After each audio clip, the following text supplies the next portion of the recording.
Hello there and welcome back to the University of Birmingham's Virtual Open Day. My name is Ben Goodwin and I graduated from the university a few years ago with a BA in history. Now my first introduction to the university was on an open day and I know it's very difficult for some of you guys to get over here and visit the university before you actually come here, so that's why we're bringing the university to you with a virtual open day. Right now we're at the Guild of Students, which as a charity actually represents 28,000 students to the university and other organisations. Now the Guild is home to the majority of the university student societies and is a great place to meet like-minded people and learn new skills. By day, it's a hub for student services and socialising, while at night it's home to several club nights and events right here in Joe's Bar. Now, away from all the fun and games, the Guild also offers tailored support services that can help you cope with the demands of student life, should you need it. And no problem is too big or too small. But you don't want to hear me waffle on for 15 or so minutes, and that's why I've asked two of our current students from the USA. We've got Erica and Emanuel, thank you for joining us, and they're going to talk a little bit more about life and learning at Birmingham. So thanks again for joining us. I know you've got really busy schedules, but can you just tell us a little bit about what you're studying? I'm working on my master's here in human resource management at the Birmingham Business School. And I'm pursuing an MSc in robotics in the School of Computer Science. Fantastic, so both really different subjects there. Tell us a little bit about your course, Erica, and why you chose Birmingham. I was looking for an institution that had a high academic ranking and good career placement services, so those were kind of the two things that first attracted me to Birmingham. Also, I wanted to be in a big city environment, and my course, they offered the course that I wanted to do, and they take a really internationalized approach to human resource management, which is really what I wanted. My class itself is very diverse, represented from all over the world. Students are bringing different perspectives to the classroom, which is really interesting to me. And my classes are broken down into like a lecture seminar format, so we're getting the theory and all the principles that we need in a lecture format, but we also break down into small groups so that we have an opportunity to kind of discuss and debate the practical implications of the program. So it's really been the best way, you know, for really getting sort of like that master's level theoretical information, but then also really some practical, you know, information that's going to be useful in the job market. So I've been really happy. Thank you. And what about you, Emanuel? So there was a variety of reasons why I chose the University of Birmingham. First and foremost, the field of robotics is so young, and there aren't many universities that offer degrees in that. And Birmingham just happened to be one of them. And as I was looking for schools internationally, I definitely wanted to kind of get out the U.S. for a little bit and see what else was outside, you know, of what I was comfortable with. And one of the criteria I needed was a place where they spoke English and I didn't have to worry about learning a different language. So the UK kind of provided that.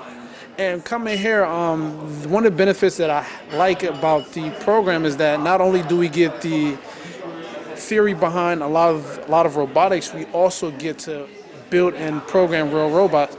So the goal is, oftentimes you have these programs where you learn about all the background work, but you never really get to build a robot. And the issue with that is that with robotics, what works in theory doesn't always work in the real world. So that great mix of hands-on experience as well as understanding why. And this program really gives you a solid grounding in robotics. You know, we cover perception, reasoning, motion, so on and so forth. So, yeah. Well, you've both sold me. I want to enroll on both your courses right now.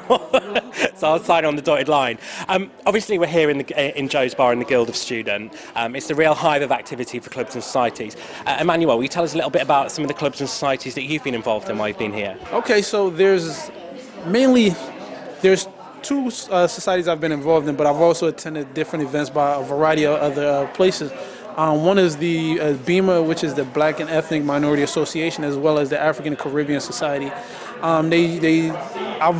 Mostly last term I used to go to different meetings, and also just whatever I see flyer goes up or anything I find interesting, you know, I go sit in, because my biggest thing was to kind of get that exposure to different ideas and different way of thinking, and I think the Guild provides that. I remember even going to the society fair, and there was literally a society for everything you can imagine, and it blew my mind, because I was just like, really, this is a club, you know? So that's one of the biggest things I think the Guild has offered, and I'm trying to make good use of. I mean, I think there's a Harry Potter society. That's one that, I mean, I'm not really into Harry Potter, but I suppose if you are, that's the society to go to. So, Erica, just tell us a little bit more about the facilities that are here at the Guild, because there's really loads going on and things that you can access, isn't there? So the Guild houses places to socialize, like here at Joe's. Also, just places to grab lunch, shops, places to grab coffee. There's different activity rooms for the societies, like he talked about. There's a computer lab. It's just really a place kind of for students, about students. And in addition, there are some really important services that are housed at the Guild. So like the Shack, which is the letting agency for the Guild, which helped me to find my apartment here in the Selly Oak area, is housed in the Guild. And then there's also a job zone for if you want to get a student employment situation going. So the Guild is kind of just like a hub of activity for students. And Erica just mentioned her accommodation. You live off campus as well, Emanuel. How did you find your accommodation? Interesting thing is I use the Shack as well. So I came here, and prior to coming, I kind of went online, called the university, started talking to the Shack. They sent me a link of it's a website basically that allows you to put in different criteria, and that's how you find your house. So I went ahead and looked up the various houses that I was interested in, sent them an email. They set up a meeting with myself and the landlord. And then when I came here, I had in about a day or two, I kind of found my house, and I visited about 4 or 5. And there was this one place, as soon as I walked in, I just told the landlord I said I want it, because it just looked so nice. So yeah, everything was done through the Guild. Did you live in Selly Oak as well? Yeah, right, exactly. So for people who are watching this and don't know, Selly Oak is kind of you explain, it's this sort of student village, isn't it? Yeah, it's adjacent to the university. It's got shops, pubs, pharmacies, banks, really everything that you need kind of within walking distance of the university and of home. It's sort of like a little contained college town, but still in the middle of the city. So it's been really great. And of course the city centre is relatively close to the university and Selly Oak. How is it for you getting into downtown, I suppose you guys would say, wouldn't you? So how is it like getting into the city centre from the university? Quite easy, because oftentimes I just use the university train station, which is right next to the computer science building, literally about a minute walk. So I can walk out of class. Funny thing is, yesterday I went to the city center to get lunch and then came back to classes. That's how easy it is. It's about an 11-minute train ride from here to the city center, and it's relatively cheap. Do you know, I might start doing that myself on my lunch hour, going into town, because there's loads of stuff there. But there's plenty of stuff here on campus as well. So sort of taking on that point, really, I mean, what do you guys like about the city of, Birmingham City itself? For me, well, I moved here from a small city in West Virginia, so my decision to come here was really a big part of it was being in a big city environment. So there's just loads of restaurants and nightlife and cultural activities, and transportation links to other places in the UK and Europe are really kind of simple. So I've been to Dublin and Paris, and made the most of my weekends while I've been here. So being in a big city has really been kind of the best part for me, and Birmingham is really a manageable big city, so you don't feel kind of overwhelmed like you might feel in like London or some other big cities.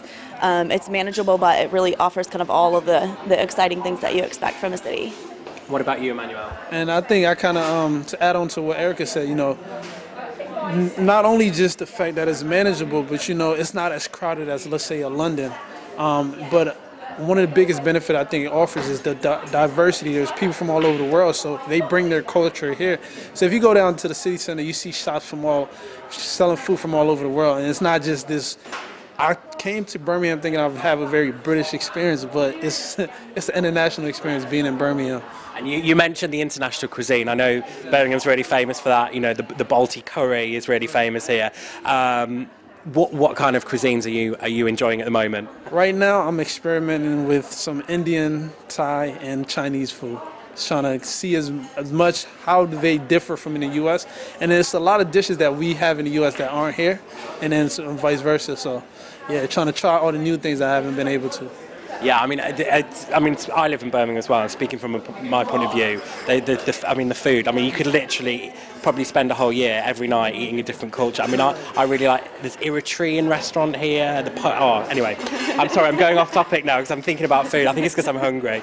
So, back to the Guild. How has what the Guild offers? How has that enhanced your time here at the university? For me, well, coming here, like a lot of other international students, I didn't know anybody at all. So in the first couple of weeks here, I was really impressed with information fairs, society fairs, activities, so many different things that we were bombarded with, both in email or just walking around campus. There were ways to meet people and get involved just immediately. So that, to me, was really crucial, and I've made friends in those first couple of weeks that I've kept for the entire time that I've been here. And then in addition, like we talked about before, really the shack. I actually found my house before I even moved here. So I wrote to the shack and I said, here's kind of what my criteria is. I really want to be with other postgrads.